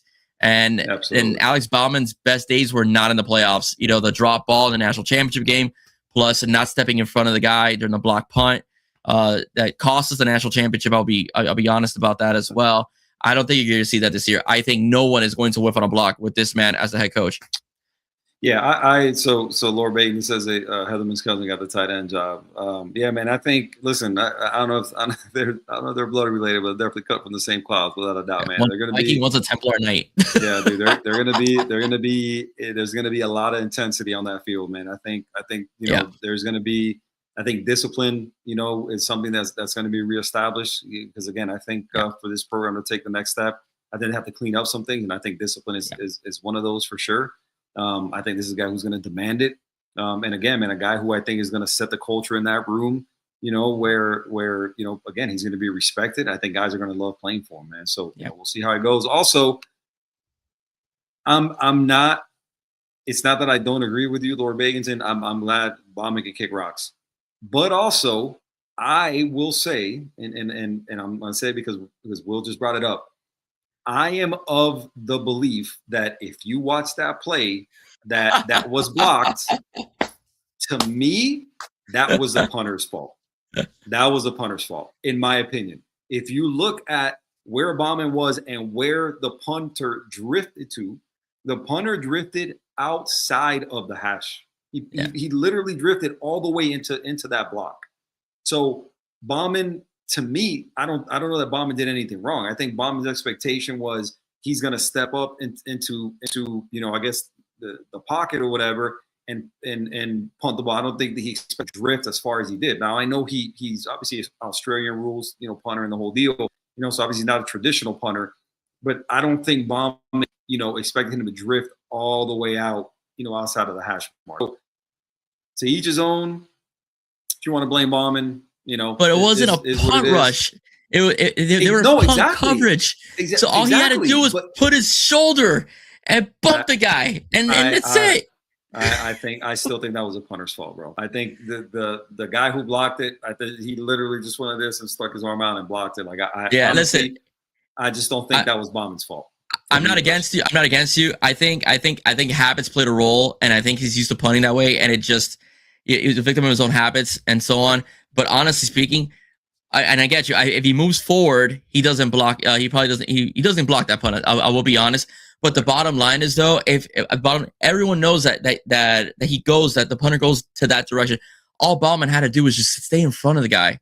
Hell, he could have fallen down, and got chipped and fallen down, and he still gets that punt off. So, I mean, he completely whiffed. And it is what it is. Either way, I don't think you're wrong, Q, to be honest with you, because I understand where you're coming from. I mean, Joe Rose made the same claim that he understands he's Australian, but if he would have just went forward, he probably gets the punt. He does get the punt off because Indiana wasn't really in a full rush. But still, dude, man, get in front of the guy. That's all we ask you. Yeah. Lord Binghamton, yeah, man. I don't think Lofton was healthy the whole year, man. I think he had something going on. And then he went a stretch where he just couldn't catch a cold. I mean, so I think he's got to get more. He's got to get more consistent, man. He's got to get more consistent. And a guy who, again, man, doesn't have that traditional tight end body, right? You're looking at the rest of the people in that room. He's by far the shortest. Gavin Mueller is a big kid. Yeah. Luca Gilbert is a big kid, right? You're bringing in Izzy Briggs, who's like 6'6" or something like that. He's tall. So on and so forth, man. So, again, I think I think we're going to see, man. We're going to see, what they do with Lofton this year. I just don't think he's a guy who's going to be a traditional tight end. I don't think he's a guy who you can depend on to like, inline block necessarily, right? Again, a guy maybe you can get out, on the edge and block, in the run game and everything.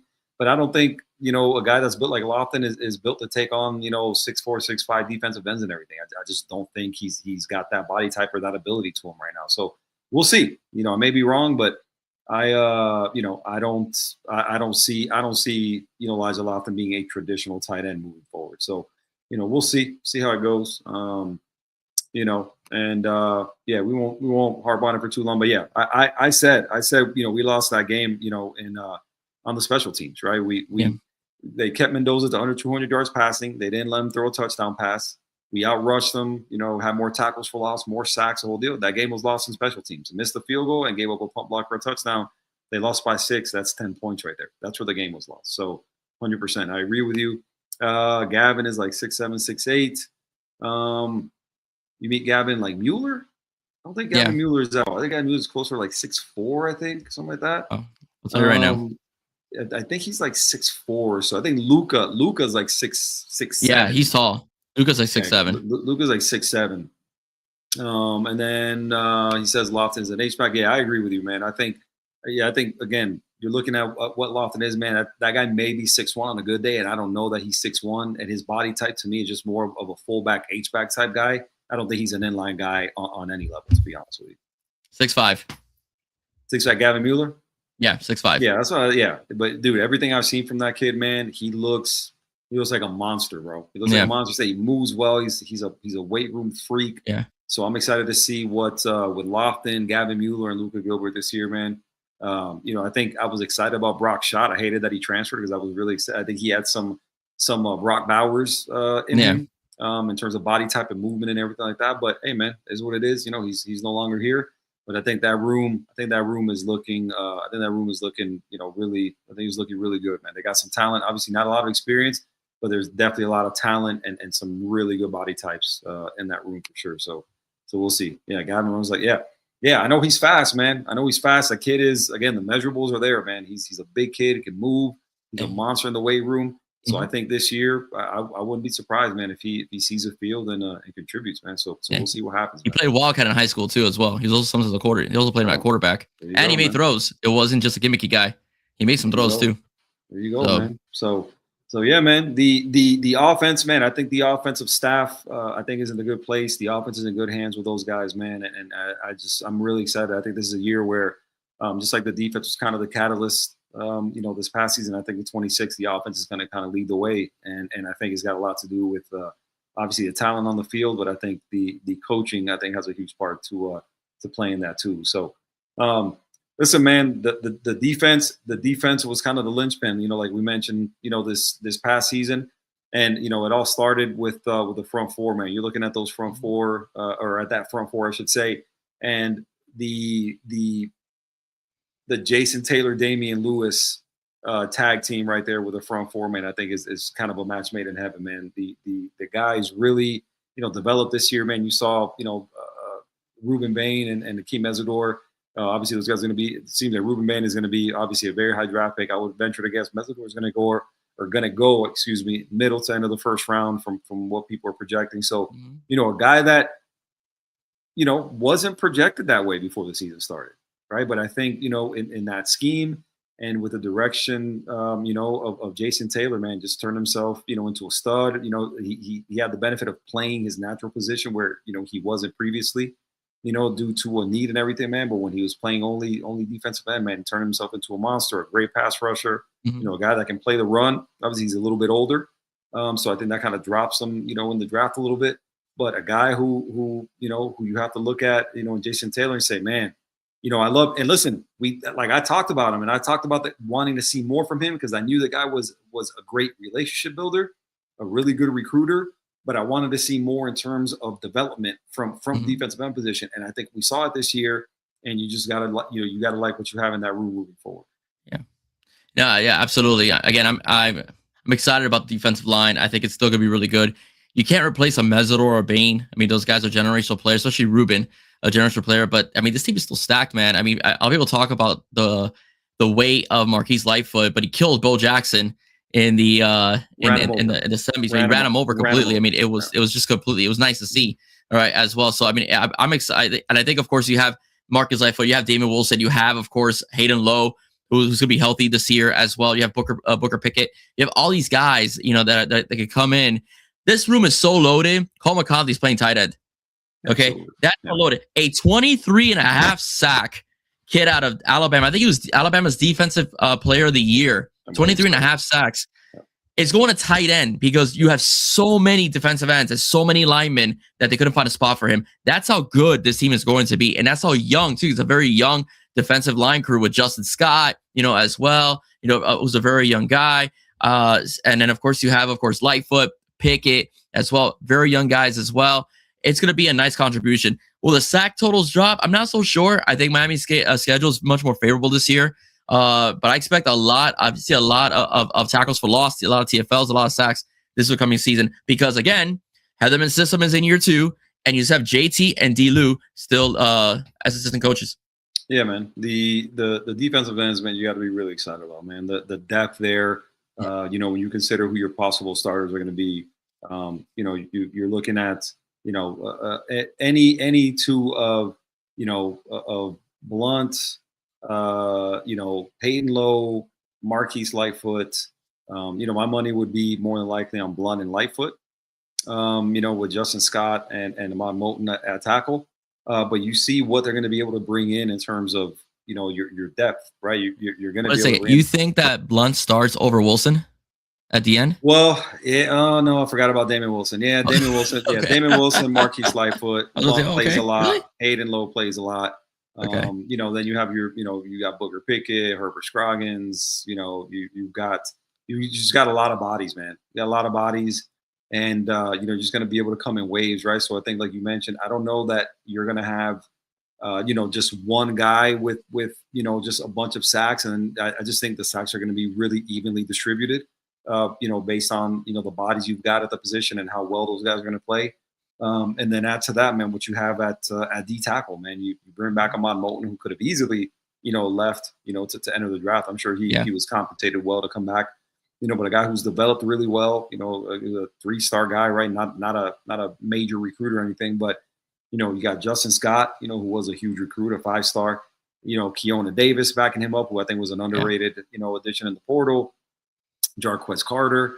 And so on and so forth, man. So when you look at the depth and the talent on this D-line, man, again, those guys probably aren't Ruben Bain and maybe not necessarily Keem Mesidor.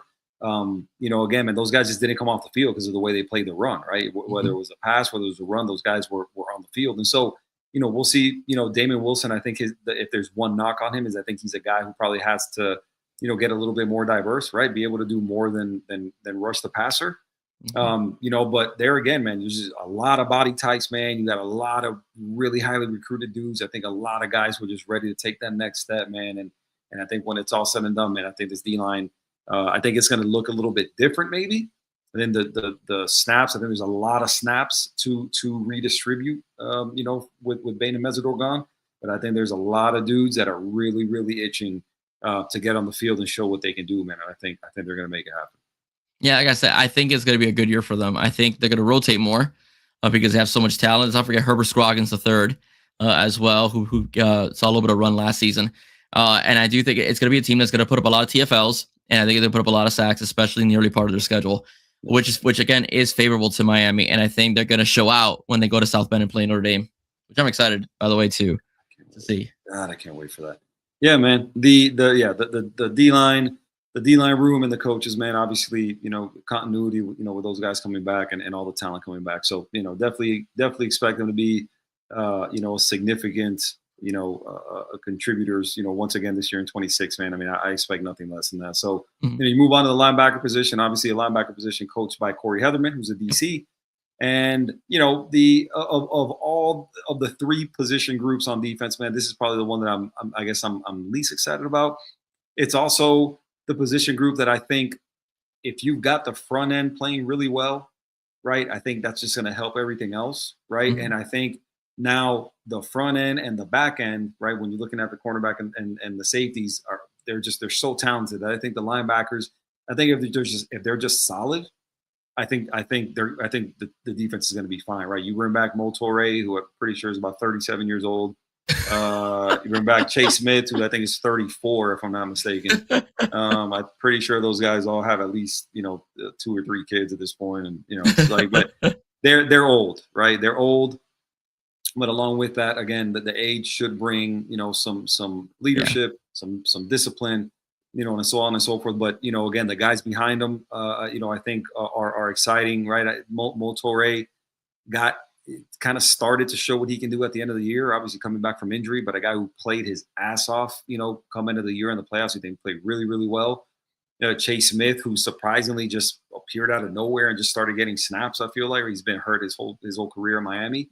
And obviously, you lose Popo Aguirre because, Torre came back, but listen, man, it is what it is, right? We move forward with who's here. And I think some of the names behind, the starters, I think guys, who should be excited about, right? I think I'm super excited about Kellen Wiley. I'd really like to see him get on the field this year. You got Kamal Bonner, you got, Bobby Pruitt and Ezekiel Marcelin and so on and so forth, man. So, you bring Karsten Bush, as a freshman. So I think this is a linebacker room who I think the top guys aren't nearly as talented as the guys, that are backing them up. But I think it's good to have those experienced guys in the middle, and we'll see where that goes. But again, man, the linebacker room just kind of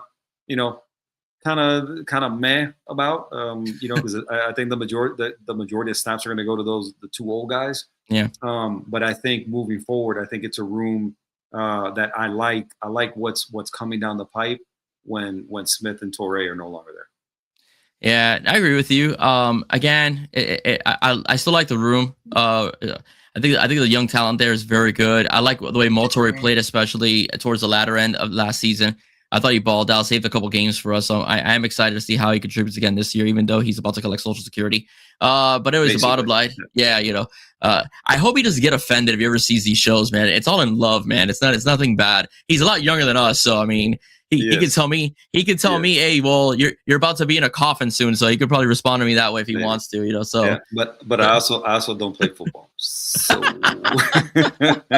so all love, man, all love. Absolutely. Listen, man, we're doing nothing but rooting for those guys to be absolutely to be old and productive, dudes and knock people's heads off as they come across the middle. So both those guys are.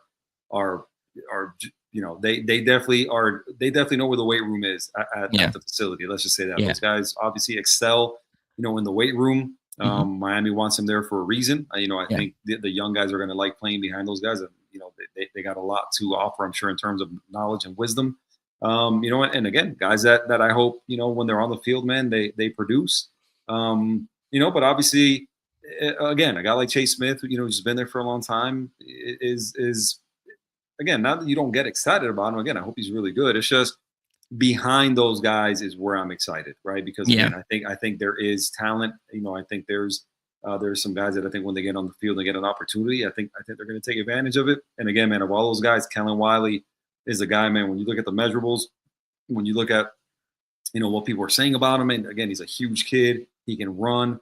But again, I think when he gets on the field and gets this opportunity, I think he's the guy who's going to show out. Yeah, Chase Smith is gonna be really good at rushing the passer. That's one thing he's really good at, is rushing the passer. Yeah. And Torrey is gonna be a nightmare for running backs as well. But he's also an underrated. He's underrated coverage. So I think that makes him excited. But yeah, Yeah, the talent.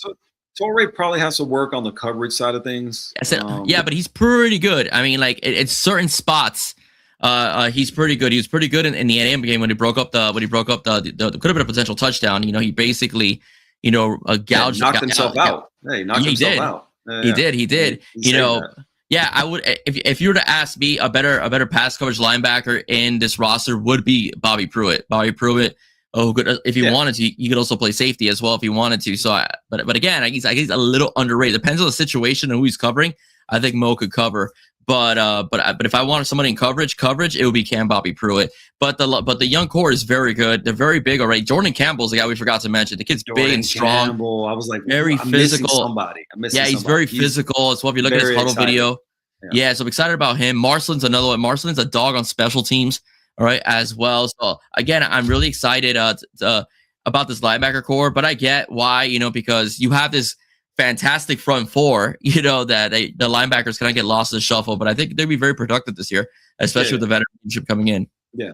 I think again, man, Torrey and Chase Smith, man, are downhill type guys. And I like you mentioned, Jordan Campbell is a guy who, by all accounts, is a dude who's is a tackling machine, but also really good in coverage, right? Which you want to see. And again, man, there's some talent back there, man. Again, we definitely forgot about him. But you add him to Kellen Wiley and Zeke and all these other guys, man. And I think you really have to like what you have, for down the pipe, moving forward when Torrey and Chase Smith, are out of eligibility. So yeah, I'm excited about the names, man. Definitely excited about those guys to get on the field and see what we got with them. And then we go to the back end, man. The position group at corner, I should say, right? That we're still waiting to see who they land in terms of a position coach, right? The cornerback room, but a room that whoever steps into, man, is going to like what they see. It's a deep and talented room. Similar to receiver. There's so many body types, man. There's so much talent on that side of or in that particular room that man, whoever steps in, I think is really, really going to like what they see, man. They're just it's a talented room. Yeah, man. Will Harris is a really good coach as well. Unfortunately, Zach Etheridge, so we'll see how they fill up that position. But it's absolutely loaded from safety to nickel, also to boundary corners as well. Young guys, veterans. And the good thing about the veterans as well is that we got guys with eligibility, right? So we built a lot more depth within our DB room as well, with Xavier Lucas, with Ethan Bonner as well. And then you have, of course, Ethan O'Connor. Ethan O'Connor. I was thinking about the Miami Dolphin. Ethan O'Connor. And then you have, of course, Jabari Antoine, who proved he belongs in the field. Chris Ewald. You got Brody Jennings coming in as well. So we have some studs, young and also some veterans, but with also some eligibility. We talked about Drake Stubbs, earlier on, who decided to flip to Florida. Bryce Fitzgerald has done a good job taking that spot, man. All right, led off freshman, I believe, in defensive backfield with interceptions this season, if I'm not mistaken. Yeah, he's going to be back there. Yeah, with 6. He's going to be back there, and he's a ball hawk. So again, whoever comes in, it has a lot of toys to play with as far as the defensive backfield goes. Coverage guys, they can all tackle as well. They communicate well as well within the defensive backfield as well. And they're also, interception machines. And they have experience, which is a good thing. Yeah, the definitely some big time losses back there, right? When you lose a guy like Keontae Scott, who was just that one's gonna stay. Listen, you can make the argument that he was the second best player on defense last year. Yeah, you can make an argument, a strong argument. He was the second best player on defense last year. It's hard to argue what Jacoby Thomas meant to that, the defense and the safety room, and specifically, right? You look at, who's going to replace those guys. You bring in Omar Thornton from Boston College, who more likely is going to replace Keontae Scott. Mm-hmm. We'll see what they do with the Jacoby Thomas, departure. Obviously, Bryce Fitzgerald better in coverage than a Jacoby Thomas. Jacoby Thomas more of a guy. He wasn't bad in coverage, but a guy who was more of a support the run, type of defender. Hell of a tackler, right? Extremely, extremely sound tackler. Jacoby Thomas had his moments, right? That pick six he had against NC State and the whole deal. But again, I think a safety tandem of of Bryce Fitzgerald and Zachariah Poyser is something that I can get behind. I'd have zero issue, with that. Assuming that those would be the starters. You've got Day back there who I think is a guy who probably going to see more snaps this year. Yeah, he's a terror on special teams. You've got some other guys back there, man. So you brought in the transfer from Oregon State, Conrad Hussey. So he's going to be a good depth guy. And again, man, the corners. Listen, when you look at your top four guys, back there, when you look at Damari, OJ Frederic, yep. You got Xavier Lucas and Ethan O'Connor. Listen, then you add Omar Thornton to that. I mean, look.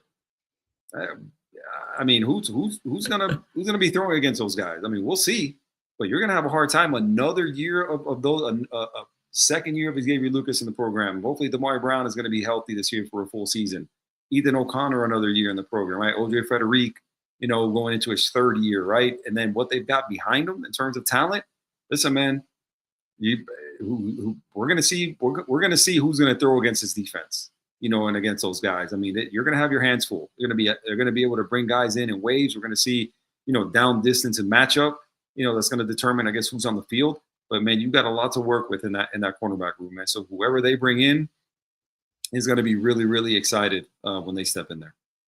Yeah, and again, like the young talent alone with Jabari Antoine, Jalen Seatbolt Waters coming in as well. There you go. Yeah, I mean, if you watch the kid's highlight film in the huddle, he is a blanket on a receiver. Like, he loves press coverage and he loves being a cover guy. So this is a very loaded backfield, and it's gonna be an offensive coordinator's nightmare, because you have the front four, you have some solid two, solid two linebackers, and then you have a very strong 5-man defensive backfield that can stop the run if need to, but they can also pick six you as well. So and also they're very fundamentally sound in terms of tackling as well. So I mean, this is the coaching staff with Will Harris, as well. Whoever they bring in as an next DB coach, I'm not even going to predict anymore who's the next DB coach is going to be, because we're all wrong regardless. Waste of time, exactly. It's going to be a great season. Again, the schedule sets itself up for Miami to be really, really good. It really does. You don't start off with a Notre Dame to start the year. You don't start with a Notre Dame. Your toughest early game is Clemson. Then you go to Notre Dame as well. So I think that, and by the time we face the Irish, the team will be more set. Whatever wrinkle they had to get rid of, should be gone by then, and it's gonna be fun. I'm looking forward to that game in South Bend. Yeah, man. You're looking at this program right now, man, and it's hard not to be excited. I've learned. I think we both have over the course of the last 2 decades that you have to kind of tread lightly in terms of excitement in the whole deal, just because, right? Because you never know what could happen. But I think, unlike the last 2 decades, I think this program is differently set up at this point. The health of the program, when you're looking at just alignment from the top down, right? Which was what's hard to accomplish at times, over the last 20 years. Dan Radakovich, and the school, right? The president, which is was it Rudy Gonzalez, if I'm not mistaken, right? I think that's Joe Echeverria. Joe Echeverria. Rudy Gonzalez does something, with the school also. But yeah, everybody from the president to the AD down to the NIL program and boosters and everything like that, man. It just seems like everything is going in and everybody's pulling in the same direction, right? There's no there's no ulterior agendas. There's nobody, leaking information, and there's nothing getting out in terms of, BS and everything like that, man. The program just seems really healthy right now. That's the best way I can put it, man. The culture just seems like it's going in the right direction. You got the right guys, coming in. They're retaining guys. The money, doesn't seem to be something that's getting in the way, or you're not hearing, resentment and everything like that, for people making, more than maybe other people are and everything like that, man. Again, the program just seems really healthy, man. And yeah. It starts with Mario Cristobal. it's who he's brought in and the culture they're building. And I think just really, really good things are on the horizon for this program. Yeah, my friend, I really agree with you. And again, I'm excited. I can't wait till spring game, whenever that is, to see exactly just a little bit of a taste of how good this football team could be. The dates that I saw, I think recently were March 24th. I think is the first day of spring practice. Obviously, I'm talking about the game itself. The spring game. But March 24th, I think is the first day. Yeah, the first day of spring practice, and obviously starting a little bit later in other programs, just based on how long they played. Man, but it's on the horizon, man. The off season workouts are going on, and you're starting to see some guys are out there getting it in terms of working out and conditioning and everything. And so some exciting names and everything being reported. And like I said, man, just you look at what the roster looks like, and what they can do with the schedule. Hopefully, just everything. I feel like it's really, really lining up well, man. I'm really excited about the 26 season. Really excited to see what the product is like on the field. And I think sky's the limit, man. I think sky's the limit for this team, this program moving forward. And we'll see where it goes, man. But I think everybody can agree the right man is at the helm running this thing. Good. Couldn't agree with you more, man. I'm really happy. I really am happy. I'm stoked. Yeah, absolutely, bro. So yeah, man. That is what we got for you guys, man. Unless you got anything else, bro. Yeah, well, I just want to announce. I know I've been a little bit on a light hiatus the last couple of weeks. I've been doing Q Show, of course. I've been doing my shorts to keep things going, but I've been doing some things around the house, so I kind of moved my studio a little bit around, so I was able to make room today, to be on Q Show. But tomorrow at noon, I will be doing a Possible Kane segment. I saw Nick Lalier's name across the chat. Actually, we're doing a Possible Kane segment on Mr. Lanier himself, the wide receiver out of now Carroll City High. Right, he was at Northwestern, but now he's at Carroll City. He followed that new coaching staff that opened up at the school. Is going to open up the school for the 2026 season, and a special announcement as well.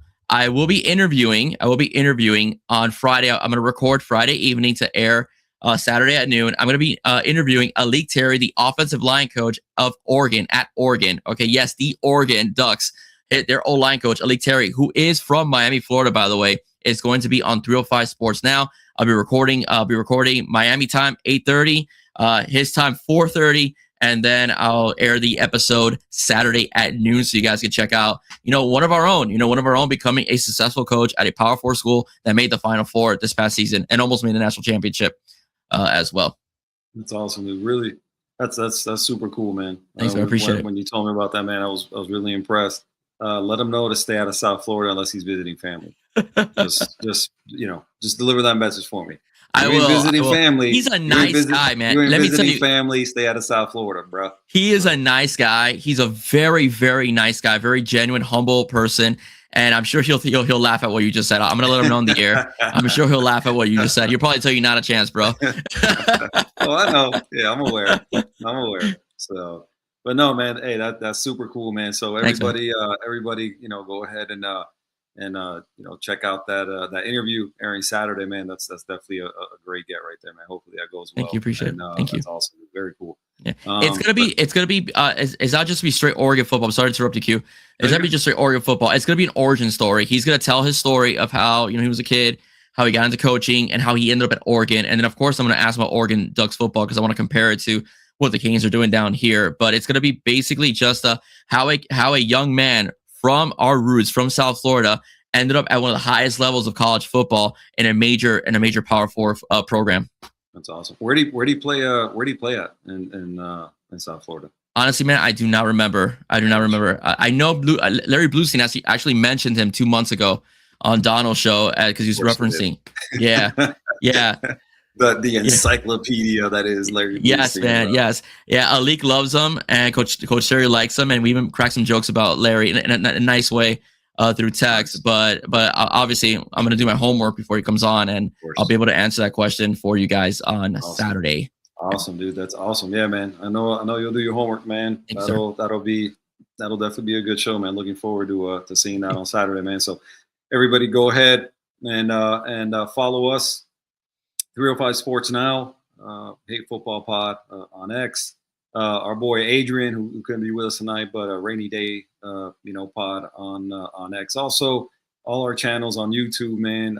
Everybody on FTSN, my boy Bobby Finstock, and everybody, Lou from Dade, and everybody, man. Everybody on those networks, man, putting out some cool programming and some cool material, man. So, from my boy Will, I am Q. Appreciate you guys tuning in on this 305 day.